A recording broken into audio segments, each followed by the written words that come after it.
Gloire à Dieu, voilà, que Dieu soit béni et glorifié. Merci au Seigneur ce soir pour ces moments, ces instants, pour ces chants de cantiques chantés à la gloire du Seigneur, ces témoignages, que Dieu soit béni. Vous savez, dans une réunion, les frères Richie qui a dit ça, je crois, de s'enrichir en Dieu, eh bien, dans une réunion, on s'enrichit. On se nourrit dans une réunion. On a besoin des réunions pour se nourrir des choses de Dieu. Parce que je le dis souvent, moi, puis je vais le répéter encore ce soir, vous savez, le corps, il a besoin d'être nourri pour vivre. Pour être fort, le corps, il a besoin de se nourrir. Eh bien, la vie spirituelle, c'est pareil. Pour être forte, elle a besoin de se nourrir. Un ancien de chez nous disait ça. Il disait, en nous, là, dans l'homme, il y a comme deux chiens qui se battent. Et l'image était un petit peu bizarre. Il dit, il y a un chien blanc et un chien noir. Il dit, lequel qui va gagner? Eh bien, il dit, c'est celui que vous allez le plus nourrir. C'est celui-là qui gagnera. Vous avez bien compris que le chien blanc, c'est le spirituel. L'autre, eh bien, c'est le charnel. Eh bien, lequel vous nourrissez le plus?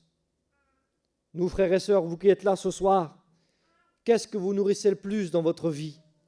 Est-ce que vous nourrissez le plus le spirituel? Ou alors est-ce que vous nourrissez plus le charnel? Qu'est-ce que vous nourrissez le plus? Qu'est-ce qui prend le dessus sur votre vie? C'est celui qu'on nourrira le plus qui aura la victoire. Je bénis Dieu ce soir d'être là avec vous. Je suis content d'être là parmi vous. C'est toujours une joie pour moi de venir ici, à Langon, vous apporter la parole du Seigneur. Je remercie mes frères de m'avoir laissé la place ce soir. Je bénis Dieu. D'apporter la parole de Dieu, c'est toujours un petit stress. Des fois, ce n'est pas toujours facile. Mais on a été appelé à cela, à apporter la parole du Seigneur. Alors, ce soir, on va le faire ensemble. J'aimerais qu'on puisse partager ces quelques mots, vous savez, avant de venir. Vous savez ce que j'ai demandé à Dieu toute la journée? J'écoutais les frères, j'écoutais bébé à côté de moi qui priait le Seigneur, qui disait, Seigneur, parle-moi, Seigneur, ce soir à travers ta parole. Et bien moi, c'est ce que j'ai demandé à Dieu toute la journée. Toute la journée, j'ai dit, Seigneur, parle-moi pour que je puisse leur parler. Parce que si j'ai rien à vous dire, moi, de moi-même, j'ai rien à vous dire, moi. Qu'est-ce que je vais vous dire ce soir? J'ai besoin que Dieu me parle premièrement à moi pour que moi, je puisse vous parler. C'est ce qui se passait avec Moïse. Moïse voyait la présence de Dieu descendre sur la tente d'assignation ou sur le tabernacle. Moïse entrait dans la tente d'assignation et là, Dieu lui parlait à lui. Et quand Dieu lui avait parlé, quand Dieu lui avait transmis le message à l'extérieur, c'est écrit que tous les chefs de famille se tenaient debout devant leur tente et ils attendaient. Ils attendaient quoi? Ils attendaient le mot de Dieu. Ils attendaient que Moïse parle. Que Moïse leur dise ce qu'il avait reçu de Dieu. Mais avant que Moïse leur parle, il fallait que Dieu parle à Moïse avant. Alors ce soir, j'ai demandé à Dieu de me parler pour qu'il puisse vous parler ce soir à vous qui êtes là. Alors, j'aimerais lire la parole de Dieu avec vous ce soir, parce que, comme je l'ai dit, je me répète, nous les prédicateurs, on ne vient pas avec nos mots, on ne vient pas avec notre parole à nous, ce n'est pas ma parole à moi ce soir. Vous savez, des fois, on dit souvent, peut-être maladroitement, mon message. Ce soir, ce n'est pas mon message, c'est le message de Dieu. Alléluia. Vous savez, tous les rois avaient des messagers à l'époque. Et quand il envoyait un messager, le roi, le messager, il ne portait pas son message à lui, il portait le message du roi. Et ce soir, je veux être simplement qu'un messager qui porte le message du roi, qui est le roi des rois, qui est le Seigneur des seigneurs, qui est notre maître, notre Dieu à tous, celui qui s'appelle Jésus ce soir. Alors, on connaît tous ce texte de la parole de Dieu. Premier verset de la parole de Dieu, premier chapitre de la Bible, la Genèse, le commencement de toutes choses. Le commencement de toutes choses, parce qu'en réalité, quand on lit le livre de la Genèse, quand on lit le début de la création, c'est un petit peu l'image de notre vie, à nous les chrétiens. C'est un petit peu notre image à nous. Quand on lit la parole de Dieu, Genèse chapitre 1, verset 1, au commencement, Dieu créa les cieux et la terre. Ce soir, en vous disant ça, je ne vous apprends rien. Vous le savez, les textes bibliques, vous les connaissez. Vous connaissez cette parole. Au commencement, Dieu créa les cieux et la terre. Verset 2. La terre était informe et vide, et il y avait des ténèbres à la surface de l'abîme. Mais l'Esprit de Dieu se mouvait au-dessus des eaux. La Bible dit ici que la terre, au commencement, elle était informe et elle était vide. C'est-à-dire qu'il n'y avait aucun sens. Tout était mélangé. Il n'y avait aucun sens. Il n'y avait pas de vie, il n'y avait pas de sens, il n'y avait rien du tout. Et comme je vous dis ce soir que le commencement, là, c'est un peu le commencement de chacun de notre vie à nous qui sommes là, parce que au début, comment qu'elle était notre vie? Comment qu'elle était votre vie à vous qui êtes là ce soir au début? Au commencement, eh bien, au commencement de toute chose, comment qu'elle était votre vie à vous? Eh bien, elle était comme la terre, là. Elle était informe, elle était vide. La vie sans Dieu, elle n'avait aucun sens. C'est un petit peu la vie de chacun d'entre nous. Moi, sans Dieu, comment qu'elle était ma vie sans Dieu? Ma vie sans Dieu, elle n'avait pas de sens. Je ne sais pas, moi, pour vous, je veux blesser personne ce soir. Moi, j'ai des frères qui sont inconvertis.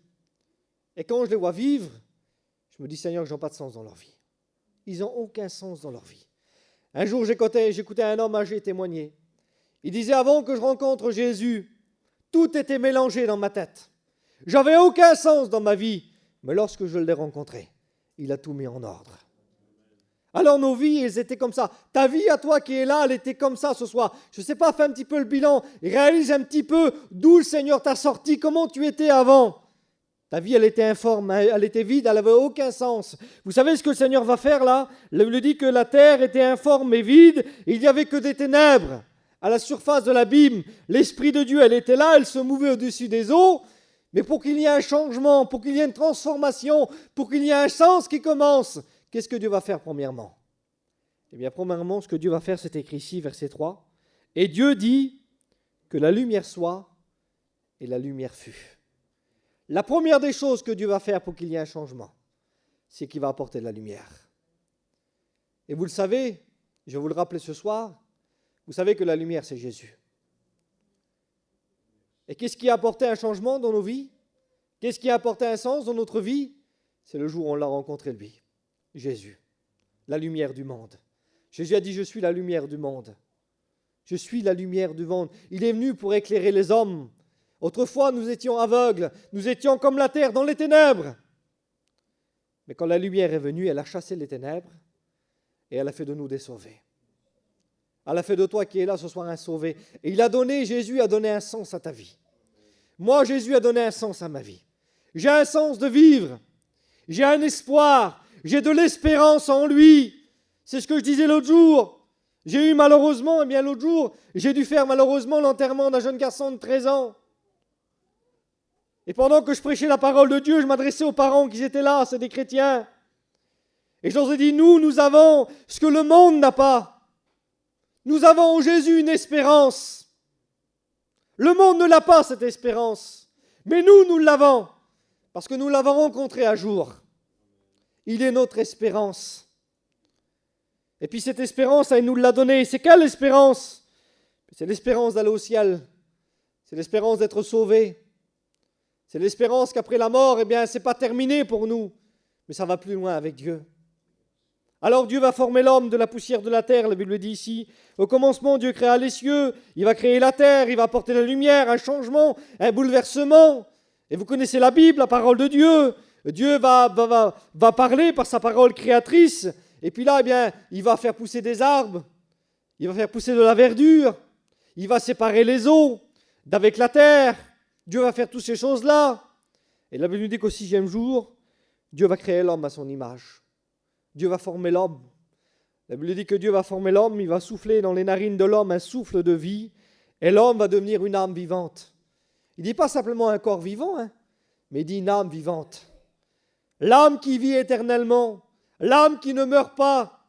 Et là, la Bible nous dit que quand Dieu va créer l'homme, que quand Dieu va le former de la poussière de la terre, Dieu va vouloir donner ce qu'il y a de meilleur à l'homme.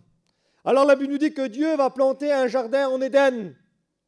Le jardin d'Éden. Vous savez, le jardin d'Éden, c'était le paradis sur terre.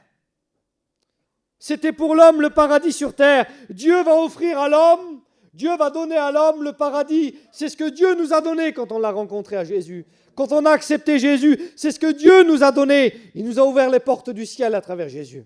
Jésus, en livrant, en donnant sa vie à la croix, il nous a ouvert les portes du ciel. Il nous a offert le paradis. C'est ce que Jésus va dire aux brigands sur la croix. L'autre jour, on m'a posé la question. On m'a dit, Picsou, comment que ça se passe? Quand quelqu'un meurt aujourd'hui, est-ce qu'il va directement au paradis? Ou alors est-ce qu'il va, comme les gens disent, dans un lieu de repos? J'ai pris tout simplement le texte de la parole de Dieu où Jésus va dire aux brigands, il va dire, aujourd'hui même, tu seras avec moi dans le paradis. Il ne va pas lui dire, eh bien aujourd'hui tu seras dans un lieu de repos, et plus tard tu seras avec moi dans le paradis. Il dit non, aujourd'hui même, tu seras avec moi dans le paradis. Donc quand on est un chrétien, quand on est une chrétienne, les portes du ciel nous sont ouvertes, le Seigneur nous a donné le paradis. Et là, la Bible nous dit que Dieu va planter un jardin en Éden, c'est le paradis. C'est l'image du paradis, c'est le paradis sur terre. Dieu offre à l'homme, Dieu offre à la femme le paradis, là où il doit vivre éternellement. Là où il n'y a que bonheur, que joie, que paix. Là où, logiquement, il ne devrait pas y avoir de péché. Dans le ciel, il n'y en a pas. Le paradis de Dieu, il n'y en a pas. Sur la terre, il n'aurait pas dû y en avoir. Mais vous savez que le péché a été apporté par la désobéissance de l'homme. Vous savez que Dieu va planter dans ce jardin, et puis je crois que c'est Bébé qui l'a rappelé hier, plein d'arbres. Bébé a prêché sur les arbres hier à Saint-Cyr chez nous. Et je l'ai écouté. Et il a dit que dans le jardin d'Éden, Dieu va planter plein d'arbres pour les hommes. Et les hommes, tout ce que Dieu avait planté, c'était pour eux, pour leur nourriture, pour leur bien-être. Dieu avait mis ce qu'il y a de meilleur pour eux. Et Dieu va planter ce jardin, Dieu va former ce jardin. Et c'est écrit ici, là. Je me suis posé une question parce que Dieu va faire quelque chose. C'est écrit, verset 15, ici, là, de la Genèse, chapitre 2, verset 15. C'est écrit que l'Éternel, Dieu, prit l'homme et il le plaça dans le jardin d'Éden. Et il est écrit ici, là, Dieu va le placer dans le jardin d'Éden, mais Dieu va lui demander de faire quelque chose à l'homme. Il va y avoir 2 recommandations, là, pour les hommes et les femmes. C'est écrit ici, là, Dieu va placer l'homme dans le jardin d'Éden pour le cultiver et pour le garder. C'est-à-dire que l'homme a reçu le paradis. Je me répète, le jardin d'Éden, c'était le paradis. Le mot jardin, ça veut dire paradis. Si vous voulez traduire le mot jardin, le mot paradis, ça veut dire jardin. C'est la même chose. C'est la même chose. Le jardin d'Éden, c'était le paradis. Dieu le donne à l'homme. Mais Dieu lui donne 2 conditions à l'homme. Dieu lui dit, je t'ai placé là, je t'ai donné le paradis, c'est ce que Dieu nous a donné ce soir. Mais Dieu nous demande 2 choses. Nous, on l'a reçu, on a accepté Jésus, la lumière est parue dans nos vies ont changé, notre vie a été transformée. Mais maintenant qu'on l'a reçu, Dieu nous demande 2 choses. Dieu nous demande de le cultiver et Dieu nous demande de le garder. De le cultiver, c'est d'en prendre soin. De le cultiver, c'est d'y travailler. La Bible dit dans la parole de Dieu, Philippiens chapitre 2, verset 12, « Mettez en œuvre votre salut ». Certaines traductions vont dire « Travaillez à votre salut ». Vous allez me dire, mais le salut, on l'a reçu. On est sauvé par la grâce de Dieu, on n'est pas sauvé par nos œuvres. Comment ça, on doit travailler pour notre salut? C'est-à-dire qu'on doit y prendre soin. Je vous l'ai dit tout à l'heure, lequel on nourrit le plus dans notre vie? Le charnel ou le spirituel? Qu'est-ce que vous prenez le plus soin dans votre vie? Est-ce que vous prenez plus soin de vos affaires ou plus soin de votre vie spirituelle? La Bible nous dit ici de travailler à notre salut. Mais on est sauvé par la grâce. Oui, mais la Bible nous dit aussi là que, nous ne devons pas recevoir la grâce de Dieu en vain. Comment ça, on peut recevoir la grâce de Dieu en vain? La Bible dit ici aussi, Galates chapitre 5, verset 4, « Si vous êtes séparés de Christ, vous êtes déchus de la grâce. » On peut perdre la grâce que Dieu nous a donnée. On est des chrétiens, on a reçu le salut, pas de problème, le ciel nous est ouvert, on a reçu le paradis de Dieu, mais Dieu nous demande de le garder, ce paradis. Il l'a mis dans le jardin pour le garder, pour prendre soin de ce jardin, pour le cultiver. Un cultivateur, avant de semer dans son champ, il va travailler dans le champ là. Il va le désherber, il va le labourer, il va en prendre soin pour, après, pour pouvoir semer dans ce champ et pour pouvoir récolter de la semence. Mais il va devoir y travailler avant de pouvoir y récolter quelque chose. La Bible dit ici que Dieu va le placer dans le jardin. Mais que de ce jardin-là, l'homme devait le cultiver. Il devait travailler dans ce jardin. Il devait s'en occuper. Il devait y prendre soin. Parce que certains se disent, je suis sauvé par la grâce, j'ai plus besoin de faire grand-chose maintenant. Je suis sauvé par la grâce et cela me suffit. Même si, malheureusement, je ne suis pas toujours comme il le faut. C'est vrai qu'on ne peut pas toujours être à 100%, et je vous l'accorde. Qui c'est qui n'a pas de défaut? Moi, des défauts, j'en ai plein. On a tous nos défauts. On a tous nos autres faiblesses et des difficultés. Tous, tous, tous. La Bible dit que tous les hommes sont pareils. Mais, eh bien, c'est pas pour ça qu'on doit vivre n'importe comment quand on est un chrétien. Et quand on est une chrétienne. Parce que souvent, les gens se reposent sur la grâce de Dieu. Moi, j'avais un oncle, il était comme ça. Il était baptisé depuis des années. Il fumait, il buvait, il sortait, il chouravait, retaillait les gadgets. Mon père était un homme qui ne croyait pas en Dieu. Il croyait en rien, c'était un homme athée. Mon père est un homme qui chouravait aussi. C'était la vie, sa vie, ça, à l'époque. Et il allait chourave avec lui, ils allaient chourave ensemble. Et vous savez ce qu'il disait à mon père? Il allait chourave avec mon père, puis il lui parlait du Seigneur. Il lui disait, t'es perdu, toi. Mon père disait, comment ça, je suis perdu? Oui, t'es perdu. Il dit, toi, tu te chouraves avec moi. Même, il dit, moi, je suis sauvé par la grâce. Et beaucoup de gens se reposent là-dessus. Je suis sauvé par la grâce de Dieu. Eh bien, ce n'est pas ce que la Bible nous dit. Bien sûr que la grâce, elle est là. Parce que sans la grâce, aucun de nous pourrait être sauvé. C'est quelque chose qu'on ne mérite pas. Parce que la Bible dit que tout homme est pécheur et qui est privé de la gloire de Dieu. Sans la grâce de Dieu, aucun de nous peut être sauvé. Mais on ne doit pas se reposer sur la grâce de Dieu simplement. Ne faites pas de la grâce de Dieu un moyen de vivre selon la chair. Et beaucoup se reposent là-dessus. La Bible nous dit de travailler à notre salut, d'en prendre soin. Vous savez, on a reçu la grâce du Seigneur, on a reçu le paradis. Je me répète ce soir, mais c'est tellement, tellement facile de le perdre. C'est tellement facile de le perdre. En un instant, on peut tout perdre ce que Dieu nous a donné pendant des années. Vous savez que c'est dur de construire quelque chose avec Dieu? C'est dur de construire quelque chose avec Dieu.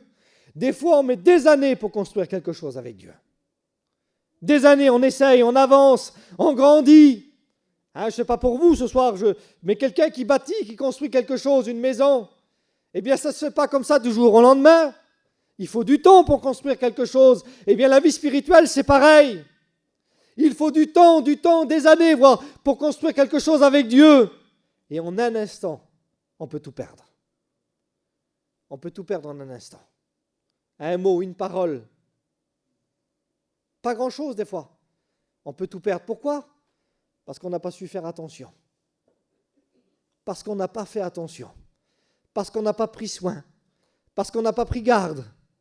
Peut-être parce qu'on n'a aussi pas donné assez de valeur à notre vie spirituelle. La Bible dit ici, là, il l'a mis dans le jardin pour qu'il garde le jardin. L'homme ne devait pas le perdre, le jardin, là. Il devait le garder, il devait le protéger, il devait le garder. Notre vie spirituelle, on doit la garder, on doit la protéger plus que tout. Certains, malheureusement, eh bien pour eux, elle n'a pas beaucoup de valeur. Si je fais des bricoles, même si j'abandonne, c'est pas grave. J'aurai tout le temps de me reprendre après. On donne plus de valeur à la vie spirituelle. Au départ, on y était attaché. Aujourd'hui, on ne donne plus de valeur. La Bible dit, entretenez-vous. La vie spirituelle, ça s'entretient. Entretenez-vous, c'est l'apôtre Paul qui va dire ça dans l'Éphésiens. Éphésiens chapitre 5, verset 19. Entretenez-vous par des psaumes, ça c'est la parole de Dieu. Entretenez-vous par la parole de Dieu. Écoutez la parole du Seigneur. Lisez la parole de Dieu. Vous savez, un chrétien qui ne s'entretient pas dans sa vie spirituelle, je vais le dire ce soir, je ne veux blesser personne, mais c'est un chrétien faible. C'est pour ça que certains, la moindre épreuve, ils lâchent, ils abandonnent la main du Seigneur. Parce qu'ils n'entretiennent pas leur vie spirituelle. Vous savez, c'est comme tout. Entretenez pas l'église ici ce soir-là. Elle va dépérir, l'église, là. Elle va tomber en ruine. Mais la vie spirituelle, c'est pareil. Si on ne l'entretient pas, elle finira par tomber en ruine, notre vie spirituelle. Et on finira par la perdre. Entretenez-vous par des psaumes, par la parole de Dieu. Entretenez-vous par des hymnes, la Bible dit. Par des cantiques spirituels. Entretenez-vous.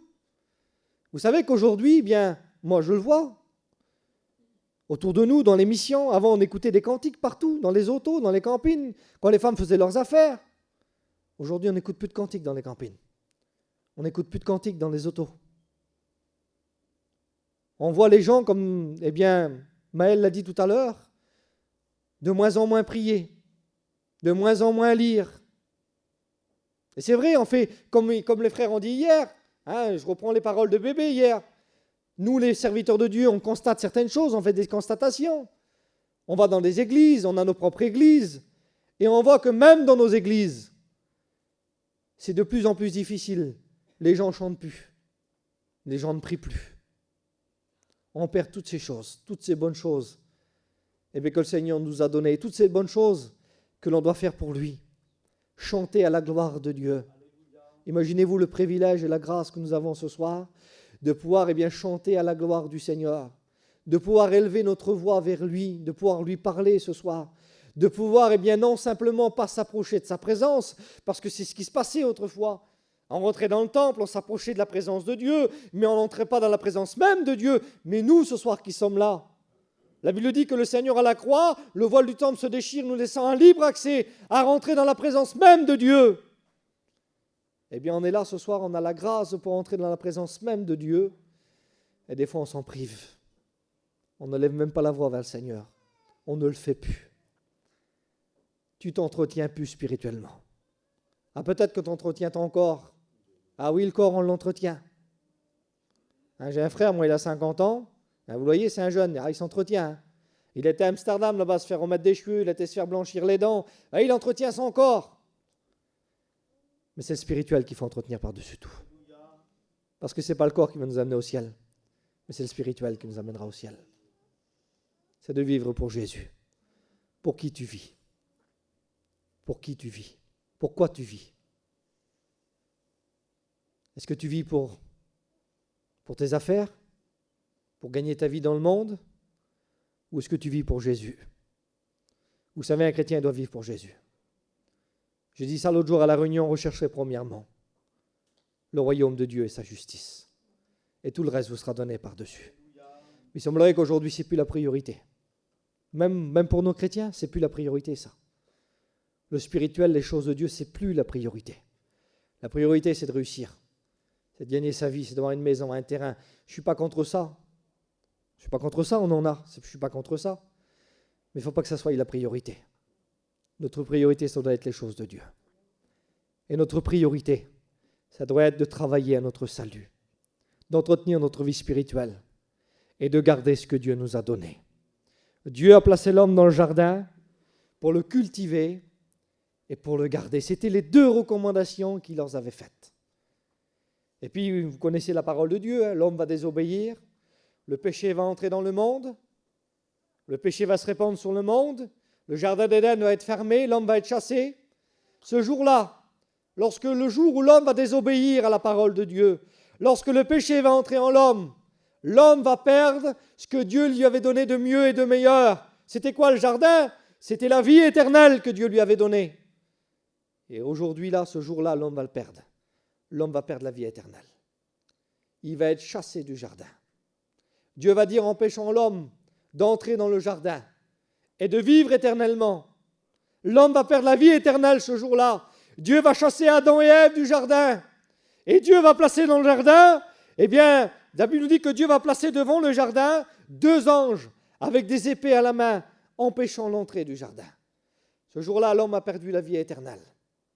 Alors nous qui sommes là, nous les chrétiens, nous avons eu la grâce en acceptant Jésus de le retrouver. De retrouver ce paradis que l'homme avait perdu. Parce que là, l'homme avait perdu le paradis. Les gens du monde l'ont perdu. Les gens du monde ne l'ont pas.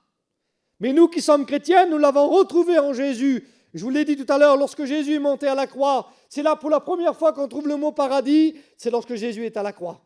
Le mot paradis, on ne le trouve que 3 fois dans la parole de Dieu. Une fois, quand Jésus va dire aux brigands, aujourd'hui même tu seras avec moi dans le paradis. Une fois, c'est l'apôtre Paul qui va le citer. Et une fois, on le retrouve dans l'Apocalypse. 3 fois simplement. Et la première fois, c'est Jésus sur la croix qui va le dire. Il va dire à l'homme, aujourd'hui même, tu seras avec moi dans le paradis.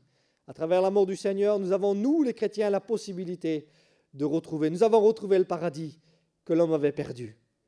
Là où l'homme a été chassé. Lorsque Jésus a versé son sang à la croix, le sang du Seigneur nous a purifié de notre péché et nous a ouvert les portes du ciel, les portes du paradis. Vous savez, un petit peu plus tard, l'homme est chassé du jardin. Vous savez, quand on regarde Moïse dans la tente d'assignation, il y avait ce que l'on appelle ici l'arche de l'Alliance. Et l'arche de l'Alliance, c'était une petite boîte, et il y avait 2 anges qui étaient là. 2 anges qui regardaient sur le couvercle de la boîte là. Et sur le couvercle de la boîte là, c'est là où on prenait le sang des sacrifices et où on le versait. Et quand on regarde ici là, les anges, ils sont désarmés. Devant le jardin d'Éden, ils ont des épées à la main. Ils empêchent l'homme de rentrer dans le jardin, de vivre éternellement. Mais là, les anges, sur sur cette boîte qui est là, sur l'arche de l'Alliance, parce que l'arche de l'Alliance, c'est l'image et le symbole de Jésus, l'arche de l'Alliance. Puisqu'à l'intérieur, il y avait le bâton d'Aaron, le bâton qui était sec, mais qui est revenu à la vie, qui apportait du fruit, l'image du Seigneur. La Bible dit que Jésus est le premier de la résurrection. Il y avait la manne, qui était là dans un vase d'or. Jésus a dit, je suis le pain qui est descendu du ciel. Et il y avait les 10 commandements, qui est la parole. Jésus a dit, je suis la parole. Amen. Jésus, il est la parole. Et ces ustensiles qu'il y avait dans cette boîte-là, c'était l'image de Jésus qui était là. Et vous savez, les anges, là, ils regardent là. Et les anges, ils sont désarmés. Vous savez pourquoi ? Parce qu'ils regardent à travers le sang. Parce qu'ils regardent à travers le sang. Et à travers le sang du Seigneur, nos péchés ont été pardonnés. Nos péchés ont été effacés. Le Seigneur nous a permis de retrouver le paradis. Mais Dieu nous demande plus que jamais aujourd'hui, surtout aujourd'hui dans les temps que nous sommes, Dieu nous demande de le cultiver ça, d'entretenir ce que Dieu nous a donné. Le paradis, on l'a, tu veux le garder, entretiens-le, entretiens ta vie spirituelle. Prie le Seigneur, pas simplement à l'église, mais prie le Seigneur chez toi. Lis la parole de Dieu chez toi. Viens en réunion, sois attentif, écoute la parole du Seigneur. Ne sois pas tes pensées au dehors. Ce que le frère a dit hier dans la réunion, un bébé a prêché hier chez nous, il a dit aux gens qui étaient là, il a dit, je crois que c'est bébé ou Samuel qui a dit ça, je crois que c'est Samuel, il a dit, est-ce que vous êtes là dans la réunion ce soir ? C'est Samuel qui a dit ça. Il a dit, on peut être là de corps, mais l'esprit n'y est pas. Et j'ai prêché dimanche dernier là-bas, et je leur ai rappelé la même chose que Samuel les a rappelé. Je leur ai demandé s'ils étaient réellement là avec leur esprit. Parce que certains gens, ils sont là, mais ils ne sont pas dans la réunion. Ils ont les pensées au dehors. Alors ils passent à côté de la parole de Dieu. Ils ne s'en nourrissent pas, malheureusement, mais ils passent à côté. On a besoin de nourrir notre vie spirituelle. On a besoin d'en prendre soin. Et c'est ce que Dieu nous demande ce soir. On a reçu le paradis. On l'a reçu. Bien, gardons-le. Pourquoi tu nous dis de le garder ? Parce que malheureusement, on peut le perdre. Je vous l'ai dit, on peut être déchu de la grâce. On peut le perdre. L'homme et la femme ont été cherchés, ils l'ont perdu le paradis à l'époque. On peut le perdre, et on peut le perdre si facilement. La Bible dit que le péché nous enveloppe si facilement. On peut le perdre si facilement. Je me répète, un mot, une parole mal placée. Je ne sais pas, certaines circonstances, certaines choses de la vie, je ne sais pas moi. Je disais à Maël tout à l'heure, regardez, comment qu'en un instant on peut tout perdre. L'autre jour, nous on a des petits chalets, on a des petites maisons à Saint-Cyr là, et puis on s'est fait cambrioler il y a 2 jours de ça là. On s'est fait faire les chalets, bref, c'est pas très grave, ça, c'est rien. Mais mon beau-frère, là, parce que moi, je n'ai pas été touché, mon beau-frère non plus. Il a dit, tiens, il était 11h du soir, il a dit, je vais aller voir chez moi, si les autres ont été faits, peut-être que moi aussi, on a tous ces chalets côte à côte. Et quand il arrive là-bas, il gare son auto, il y avait Richie qui était avec lui, il gare son auto, et quand il gare son auto, là, il venait avec l'auto, ils ont rentré carrément dans le terrain, les gens, pour cambrioler les chalets, pour prendre ses affaires. Et quand ils l'ont vu, ils ont fait marche arrière, ils se sont sauvés. Mais imaginez-vous ce qui aurait pu se passer à ce moment-là. C'est un moment où, des fois, si on ne fait pas attention, si on ne prend point garde, c'est un moment où on peut déraper, puis malheureusement perdre ce que Dieu nous a donné. Malheureusement.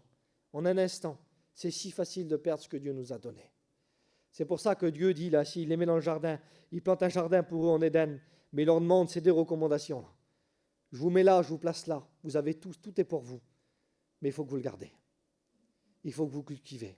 Il faut que vous en preniez soin. Il devait en prendre soin. Je ne sais pas si vous avez des maisons avec des jardins, mais si vous le laissez, comme ça, il va y avoir des ronces, il va y avoir des épines, et après, ça ne sera plus un jardin. C'est plus un jardin après. Ça n'a plus l'apparence d'un jardin. On ne peut plus appeler ça un jardin, parce qu'il y a des ronces, parce qu'il y a des épines. Une fois, j'étais à Mangadji travailler, moi. Elle m'a dit, monsieur, voilà, elle m'a dit, avant, c'était un beau jardin, mais il y avait des épines partout, des buissons partout. Elle a dit, je me suis laissé tellement dépasser, je ne peux plus m'en sortir tout seul, monsieur, j'ai besoin d'aide. Oui, c'était qu'un buisson. Il fallait tout enlever, tout retirer, et après, c'est compliqué. Et des fois, nos vies sont comme ça. On laisse passer du temps, on ne s'entretient pas. Puis malheureusement, au mieux que c'est excusez-moi, la belle herbe verte qui va pousser dans nos vies. Quelque chose de beau, du beau fruit spirituel. Mais malheureusement, c'est des ronces qui poussent, qui viennent et qui prennent la place. Vous savez, Jésus, quand il rentre dans le temple et qu'il dit « Ma maison sera une maison de prière », qui chasse les vendeurs, qui renverse les tables. Pourquoi Jésus fait ça? Parce qu'en réalité, les tables qui étaient là, les changeurs qui étaient là, les animaux qui étaient là, ça prenait la place de la prière. C'est l'endroit où les gens venaient pour prier. Tout ça prenait la place de la prière. Et des fois, dans nos vies, il y a des choses qui prennent de la place.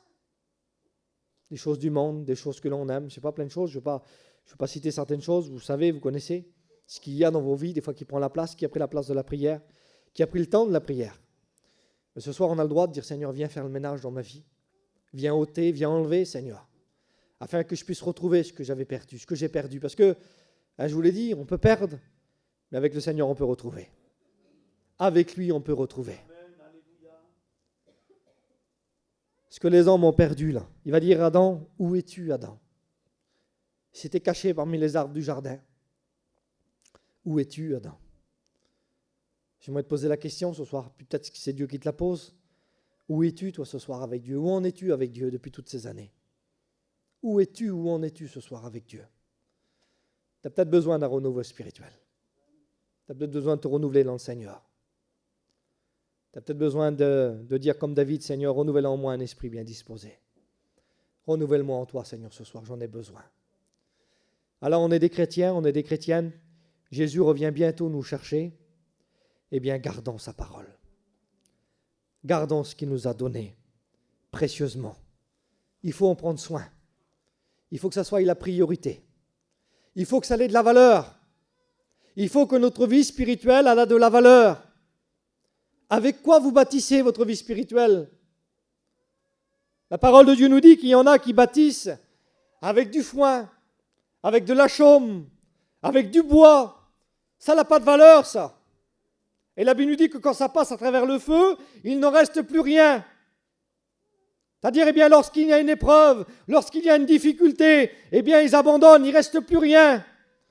Mais il y en a qui bâtissent avec de l'or, avec de l'argent, avec des pierres précieuses, ça a de la valeur. Et lorsque ça passe par le feu, même que ça passe par l'épreuve, ça reste debout et ça devient encore plus fort, ça prend encore plus de valeur.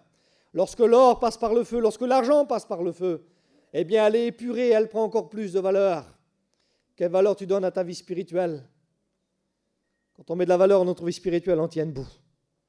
Je vous l'ai dit l'autre jour, j'ai fait l'enterrement d'un petit garçon de 13 ans, le petit de mon cousin Germain. C'est un garçon qui se lève pour servir le Seigneur. Eh bien, ce n'est pas un garçon qui a abandonné. Ça fait quelques jours, mais il a la tête haute. Il veut aller toujours plus loin avec Dieu. Parce qu'il donne de la valeur à sa vie spirituelle. Parce qu'il bâtit avec de l'or, parce qu'il bâtit avec de l'argent. S'il aurait bâti sur de la chaume ou du foin, aujourd'hui, il aurait tout abandonné, il aurait tout laissé tomber. Parce qu'il a donné de la valeur à sa vie spirituelle plus que toute autre chose. Aujourd'hui, il tient debout. Alors, c'est ce qu'il faut dans nos vies, frères et sœurs. Il faut tenir debout. Il faut y mettre de la valeur à notre vie spirituelle. Il faut en prendre soin, il faut le cultiver, il faut y travailler et il faut le garder précieusement. Et il faut le garder, que Dieu soit béni et que Dieu soit glorifié ce soir. Apocalypse chapitre 3, verset 11. Je viens bientôt. Le Seigneur va dire, je finis avec ça. Je viens bientôt. Retiens ce que tu as, afin que personne ne prenne ta couronne. Retiens ce que tu as.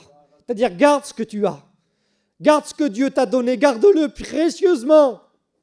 Je vous le dis, pour certains chrétiens, il semblerait que la vie spirituelle, que la vie chrétienne, ça n'a pas de valeur.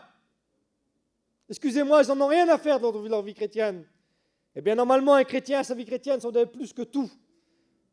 Ça doit être plus que tout, sa vie chrétienne. Il doit la garder, il va vouloir la garder par-dessus tout. Alors ce soir, garde la vie chrétienne. Garde la parole de Dieu. Serre-la contre ton cœur, la Bible dit, pour ne point pécher contre elle. Je ferme la parole de Dieu. Ce soir, sur ces quelques mots, j'aimerais qu'on puisse se placer devant le Seigneur, se placer devant Dieu ce soir. Et puis c'est pour nous une recommandation ce soir. Je vous l'ai dit, je vais m'arrêter là. Dieu va donner à l'homme une recommandation. Dieu recommande 2 recommandations. Dieu lui donne tout, Dieu lui donne ce qu'il y a de meilleur, il lui donne le paradis, Il l'a placé dans ce jardin. Et ces 2 recommandations-là, cultive-le jardin. Tu vas y travailler, tu vas y prendre soin. Tu vas le défricher, tu vas enlever les épines. Parce que ça va pousser. Hein. Même si on enlève, des fois ça revient. Hein, on a tous un petit bout de terrain. Puis l'autre jour, j'ai été nettoyé vers moi là. Et tous les 15 jours, j'y vais, je suis obligé d'aller nettoyer parce que ça repousse. Et si je ne l'entretiens pas, malheureusement, c'est plus la peine après. Là, c'est propre parce que je l'ai entretenu le terrain. Il y a des années où je n'étais pas là, je ne l'ai pas entretenu, je suis arrivé, il y avait ça d'herbe, il n'y avait plus de gravier, il n'y avait plus rien. C'était des heures et des heures de travail pour essayer de retrouver quelque chose de bien. La Bible nous dit d'y travailler, notre vie spirituelle, de l'entretenir et de la garder par-dessus tout. De la garder précieusement. Alors je m'arrête là, on va prier le Seigneur ensemble. C'est les recommandations pour nous ce soir. Une mise en garde, faites attention mes frères et sœurs. C'est tellement facile aujourd'hui de tout perdre. Tout perdre ce que Dieu nous a donné. Combien de gens on a vu comme ça là? Des chrétiens qui venaient aux réunions et puis qui de jour au lendemain on ne les voit plus. Ils ont tout perdu, ils ont tout délaissé, ils ont tout abandonné. Mais qu'est-ce qui s'est passé? Qu'est-ce qu'il y a eu?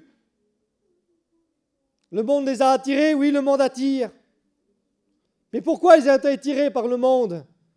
Parce qu'il n'y avait pas d'entretien dans la vie spirituelle. Il n'y avait pas de prière, il n'y avait pas de lecture. Manque de réunions, on vient de moins en moins aux réunions. On ne vient plus à 3 réunions par semaine, à 4 réunions par semaine. On vient une fois dans la semaine, ou on vient une fois que le dimanche. Nourrissez-vous une fois par semaine. Et vous n'allez pas être bien fort, hein. Vous allez être faible.